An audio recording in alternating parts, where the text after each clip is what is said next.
जय हिंद, नमस्कार। मैं अंबर जैदी स्वागत करती हूँ आप सबका एक बार फिर से हमारे आज के कार्यक्रम में। आसिम मुनी बीजिंग के दौरे पर गए, वहां पर चाइनीज मिनिस्टर वांग यी से मुलाकात हुई। वांग यी ने चाइनीज नेशनल की सिक्योरिटी को लेकर पाकिस्तान के अंदर कड़े सवाल आसिम मुनीर के सामने रखे और आसिम मुनीर के पास इन सवालों का कोई जवाब नहीं था, क्योंकि आप सबको याद होगा कि पिछले दिनों पाकिस्तान से एक खबर आई थी कि पाकिस्तानी पुलिस को आर्मी लेवल की ट्रेनिंग दी जाएगी चाइनीज नेशनल को प्रोटेक्ट करने के लिए। इससे पहले भी चाइनीज पर जितने भी हमले हुए हैं पाकिस्तान में, उसके बाद पाकिस्तान को चाइना की कड़े सवालों का सामना करना पड़ा है और चाइना ने अपने जो नेशनल्स हैं उनकी सिक्योरिटी को लेकर इनफैक्ट अफगानिस्तान से भी लगा खुद डायरेक्ट बात की, क्योंकि वो जो कोई भी हमले हो रहे थे उस पे सीधा वो तालिबान पे और जितने भी टीटीपी और इन सब पे पूरी जिम्मेदारी डाल रहे थे, क्योंकि खुद जो उन्होंने क्रिएट किया वो आज उनसे संभाला नहीं जा रहा। खैर, यही सब कुछ आज की चर्चा में शामिल करेंगे और हमारे साथ आज की चर्चा में उमेश जी। उमेश जी, स्वागत है आपका। जय हिंद, नमस्कार। जय सिया राम अंबर जी। जय सिया राम। उमेश जी, आसिम मुनीर बीजिंग दौरे पर है, वहां पर वांग यी जो चाइनीज मिनिस्टर है, फॉरेन अफेयर मिनिस्टर, उनसे मुलाकात हुई है और जहां पर उन्होंने पाकिस्तान के अंदर जो चाइनीज नेशनल्स हैं उनकी सिक्योरिटी को लेकर बड़े सारे सवाल रखे, क्योंकि हम सब जानते हैं कि चाइनीज नेशनल पर अटैक होते हैं और सी पैक को भी लेकर उनकी थोड़ी चाबी कसी गई है। सी पैक क्योंकि लगातार हमले होते हैं चाइनीज इंजीनियर्स पर, टेक्नीशियंस पर, जिसकी वजह से सी पैक आगे नहीं बढ़ पा रहा है और जो कुछ भी वहाँ पे कॉन्फ्लिक्ट्स हैं उसका खमियाजा चाइना को भुगतना पड़ रहा है। इस पूरे डेवलपमेंट को किस तरह से देख रहे हैं? देखिए, मुल्ला मुनीर जो पाकिस्तान के फील्ड मार्शल है, वो अभी चाइना दौरे पे गए हुए हैं और वहां पे जब वो वांग यी से मिले तो उनका जो पोस्चर था, ऐसा लग रहा था कि गुलाम अपने आका से मिलने आया है। अब ऐसा था कि उसके बाद मीडिया के सामने भी खबरें आई और वांग यी के जो बोलने का जो लहजा था वो ऐसा था कि डिक्टेशन दे रहे थे कि भैया कर क्या रहे हो आप, व्हाइट हाउस में जाके आप लंच कर रहे हो, ईरान के साथ जो हमने सोचा था कि आप उनकी सहायता करोगे, वहां पे आप अमेरिका के साथ और इसराइल के साथ हो चुके हैं। अब क्यों ईरान इंपॉर्टेंट है चाइना के लिए, वो देखने वाली बात है। देखिए, सीपेक में तो $70 बिलियन का इन्वेस्टमेंट कमिट किया है, जिसमें $52 बिलियन लगे हुए हैं। चाइना और ईरान के बीच में $400 बिलियन का इन्वेस्टमेंट्स है और चाइना एक तरह से ईरान से सस्ते रेट पे वो क्रूड ऑयल लेता है। तो चाइना की एनर्जी सिक्योरिटी के लिए ईरान बहुत इंपॉर्टेंट है और वैसे ही रशिया ने भी सोचा था कि पाकिस्तान ईरान की सपोर्ट करेगा, पर हमने देखा वॉर के दौरान पाकिस्तान ने अपनी एयर स्पेस प्रोवाइड की अमेरिकन को और उन्होंने फोर्डो न्यूक्लियर प्लांट पे हमला किया था। और इसी भी बात बताई जा रही है कि बहुत जगह जो इसराइल मोसाद ने जो ईरान के टॉप कमांडर्स को उड़ाया था, उसमें हम्म, पाकिस्तान का कहीं ना कहीं रोल है। जी। दूसरी बात है, ये ऐसा है कि इस बार आपने देखा है कि चाइनीज प्रीमियर शी जिनपिंग ने उनको कंप्लीटली इग्नोर कर दिया। बांग्लादेश के चीफ एडवाइजर जब चाइना जाते हैं, तब आपने देखा कि शी जिनपिंग उनसे मिलते हैं। इधर तो उन्होंने मिलने से इनकार कर दिया। जो भी है, वांग यी ने फटकार लगाई, एक तरह से उन्हें बोला है कि हमारे सीपेक इन्वेस्टमेंट का क्या कर रहे हो, हमने जी। $52 बिलियन आपके अंदर इन्वेस्ट कर दिए हैं और सीपेक फ्लैगशिप प्रोजेक्ट है बेल्ट एंड रोड इनिशिएटिव का, सबसे ज्यादा इन्वेस्टमेंट हमने उसमें किया है। और ग्वादर से चाइना के बीच में जो यूटिलाइजेशन है 2% है, तो बोलते हैं ये इन्वेस्टमेंट जस्टिफाई भी नहीं करता है। सेकेंड, आपको जो हमने सीपेक का इन्वेस्टमेंट पाकिस्तान में किया है, उसके $32 बिलियन हमको चुकाने हैं, वो पैसा कहाँ से आएगा। और जी। आपको ये भी बता दूं कि आज की डेट में अराउंड 20 से 25 हजार चाइनीज इंजीनियर और वर्कर्स पाकिस्तान के सीपेक में काम कर रहे हैं। और आपने देखा है कि लगातार बलूचिस्तान में स्थिति बहुत खराब हो चुकी है। बीएलए और बीएलएफ ने वहां पे पाकिस्तान सिक्योरिटी गार्ड के मतलब इस साल 700 सिक्योरिटी गार्ड्स को उन्होंने मार गिराया और ऐसी बात हो गई है कि वहां पे इंडिपेंडेंस की बात होने लग गई है। और आपने देखा है मौलाना फजलुर रहमान ने भी ये बात बोली है। चाइना ऐसा हो चुका है कि चाइना ने बोल दिया कि हम बलूचिस्तान लिबरेशन आर्मी से डायरेक्ट बात कर लेंगे। जी, अभी चाइना ने उनको ऑर्डर दिया है कि अगर आप हमारे सीपेक के इन्वेस्टमेंट्स को आप सुरक्षा नहीं दे सकते, तो हम चाइनीज फोर्सेस उधर आ जाएंगे और हम अपने इंटरेस्ट को हम सिक्योर कर लेंगे। अब जी। बात ऐसी भी है कि चाइना के private military contractors, they are safeguarding the interest of China हुँ। इन पाकिस्तान। ऐसा हो रहा है। अब लेकिन ऐसी है। उमेश जी, एक सवाल इसमें सबसे बड़ा ये है कि ऑपरेशन सिंदूर के बाद आसिम मुनीर की ये पहली विजिट है बीजिंग को। चाइना गए हैं और जो ये काउंटर टेररिज्म और ये सब को लेकर कहते हैं कि चाइना और पाकिस्तान लड़ रहा है काउंटर टेररिज्म के लिए। हालाँकि हमने देखा था जो डिफेंस मिनिस्टर्स की मीटिंग हुई थी, उसमें जो पाकिस्तान और चाइना ने एक नैरेटिव रखने की कोशिश की, जहाँ पर हमारे डिफेंस मिनिस्टर ने साइन नहीं किया था और वो पूरा जो समिट था वो एकदम गड्ढे में चला गया। सवाल ये है कि अब इस विज़िट को किस तरह से देखा जाना चाहिए पोस्ट ऑपरेशन सिंदूर?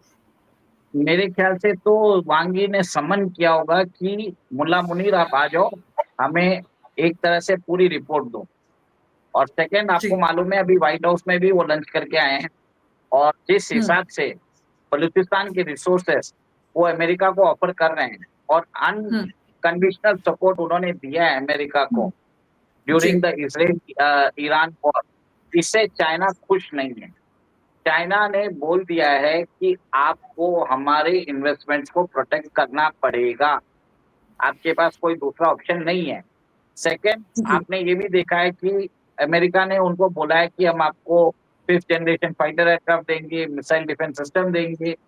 तो कहीं न कहीं चाइना को ये भी लग रहा है कि भैया आपने हमसे इतने सारे वेपन्स खरीदे, उसके पैसे तो दिए नहीं।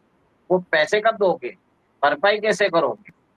अब चाइना एक तरह से पाकिस्तान की जो बोलते हैं ना सूदखोर चाइना पाकिस्तान की चमड़ी उधेड़ रहा है।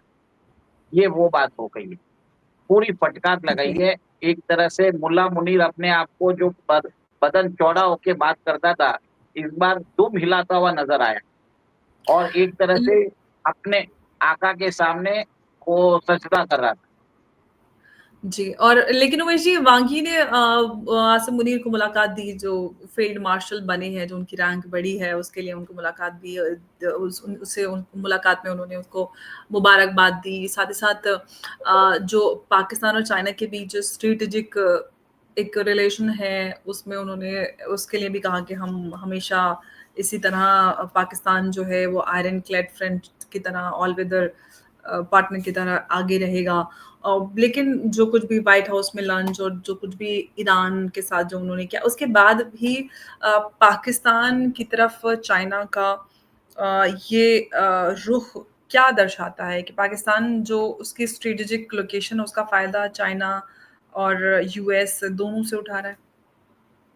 देखिए, पाकिस्तान अभी क्या कर रहा है, आपने बरोबर बोला है, वो जो स्ट्रैटेजिक बैलेंस बना के वो दोनों जगह से बेनिफिट लेने की कोशिश कर रहा है।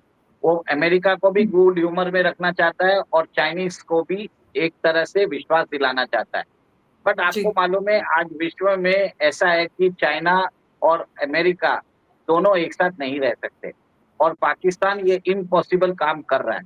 और कल जो उनको फटकार मिली है इसी के लिए मिली है कि जब उन्होंने बलूचिस्तान के जो रिसोर्सेस है वो अमेरिका को ऑफर करना चालू कर दिया। आपको मालूम है अमेरिका चाइना का रेयर अर्थ मिनरल्स में प्रभुत्व तोड़ना चाहता है।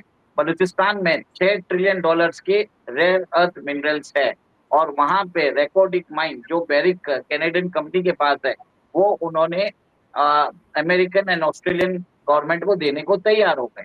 इसके कारण चाइना उनसे खफ़ा है और चाइना, आप ये भी बता देता हूँ, चाइना ऑलरेडी वहाँ पे उनके पास बलूचिस्तान में वो कॉपर माइन भी उनके हाथ में है, उनके हाथ में ज़िंक माइन भी है और उन्होंने वहाँ पे रेल लाइन भी डाल के रखी है कि वो डायरेक्ट ओर्स निकालते हैं और इमीडिएटली चाइना भेज देते हैं। तो कहीं न कहीं चाइना जो रेयर अर्थ मिनरल्स में अपना प्रभुत्व है, वो खोता हुआ नज़र आ रहा है और इसके लिए वो पाकिस्तान से नाराज़ है कि वो अमेरिका की सहायता कर रहा है।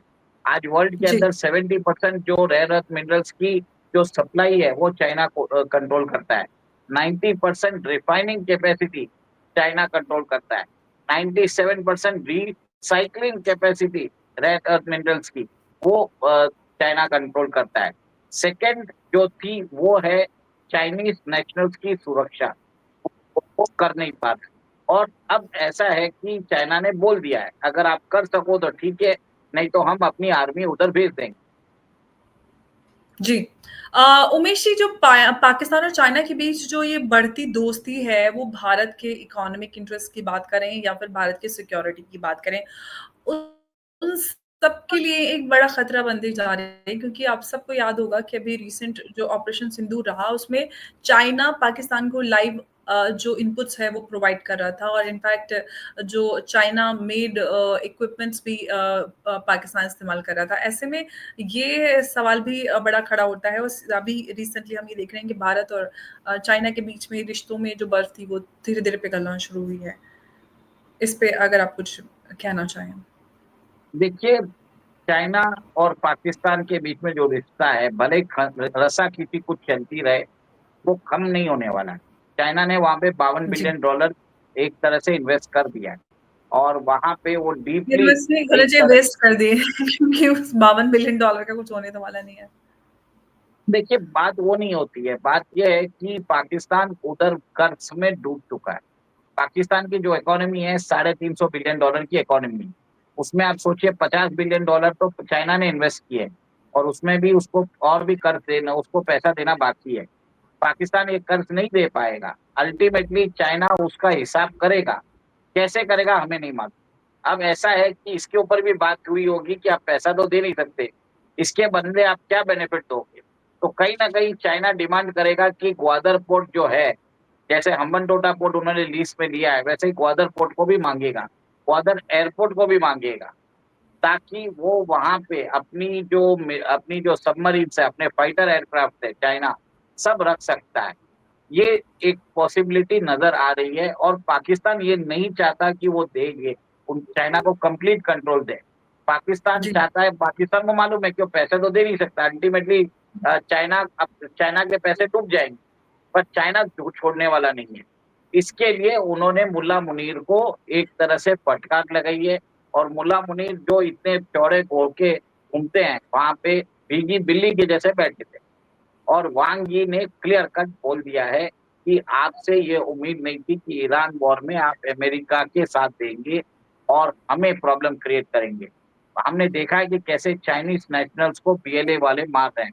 चाइनीज़ के जो इंफ्रास्ट्रक्चर प्रोजेक्ट्स हैं, उसको टारगेट किया जा रहा है, जिसके कारण असुरक्षा की भावना हो रही है। यहाँ तक ऐसी बात है कि पाकिस्तान के अंदर फोर्सेस में मास रेसिग्नेशन हो रहे हैं। एक तरह से स्थिति चरमरा गई है। मोरल फोर्स पाकिस्तान की फोर्सेस का मोरल डाउन है। वो यहाँ तक हमने क्लिपिंग्स देखी है, जिसमें वो बोल रहे हैं कि उनके जो जनरल्स हैं, उनको कोई फ़र्क नहीं पड़ता कि कौन शहीद होता है, और वो अपने सीने पे मेडल लगा के अपनी ताजपोशी करते रहते हैं। तो ये बात सब लोग जानते हैं कि कि पाकिस्तान में करप्शन बहुत है, और ये चाइना को भी मालूम है कि करप्शन है, क्योंकि करप्ट जनरलों के कारण उन्होंने एक तरह से फेवरेबल टर्म्स लिए हैं सीपेक में। अब सीपेक का क्या है, प्रॉब्लम ये है कि चाइना को ही ठगने के लिए पाकिस्तान रेडी हो गया, जो चाइना होने नहीं देगा।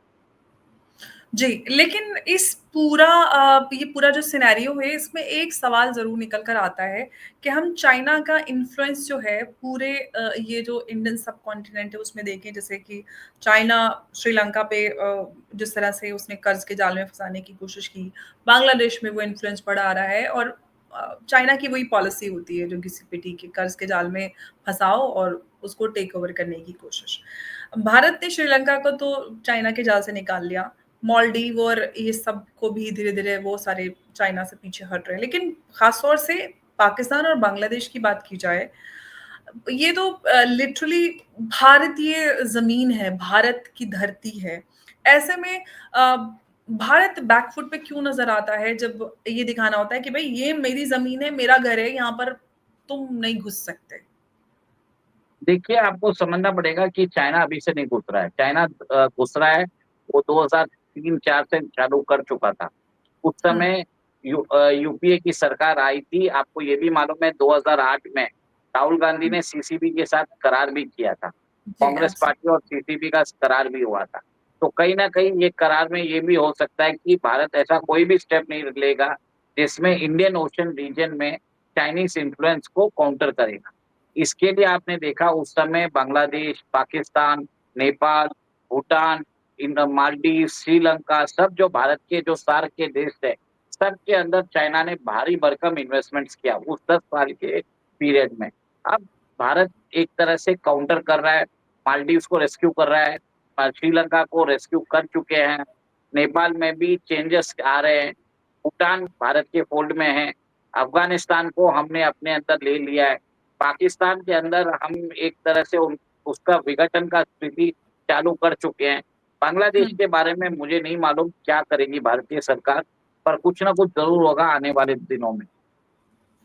जी, बिल्कुल, और मुझे लगता है कि भारत को ये जो पॉलिसी है अपने रीजन में, उसको एटलीस्ट एक खुलकर ये बात रखने की ज़रूरत है और इस तरह के जो चाइनीज़ इन्फ्लुएंस हो उसको काउंटर करने के लिए एकदम मुझे लगता है कि बिल्कुल अनअपोलोजेटिक अप्रोच रखने की ज़रूरत है क्योंकि चाइना का जो उद्देश्य है वो पूरी तरह से छोटे-छोटे कंट्रीज़ को किस तरह से टेक ओवर करके कर्ज़ के जाल में फँसाना और भारत क्योंकि रीजनल कॉम्पिटिटर भी है चाइना के सामने तो वो ऑफ़ कोर्स भारत की जो इकॉनमी है, भारत की सिक्योरिटी है, उसको पूरी तरह से नुकसान पहुँचाना चाहता है। ऐसे में अ, अब ज़रूर जो आपने बात कही है कि वो बांग्लादेश को लेकर क्या भारत ने सोचा होगा, क्या पॉलिसी भविष्य में रहेगी, क्या तैयारी है, वो हमको नहीं पता और आने वाले समय में इस पर ज़्यादा जानकारी मिलेगी। उमेश जी बहुत-बहुत धन्यवाद आपका हमारे साथ आज की इस चर्चा में जुड़ने के लिए।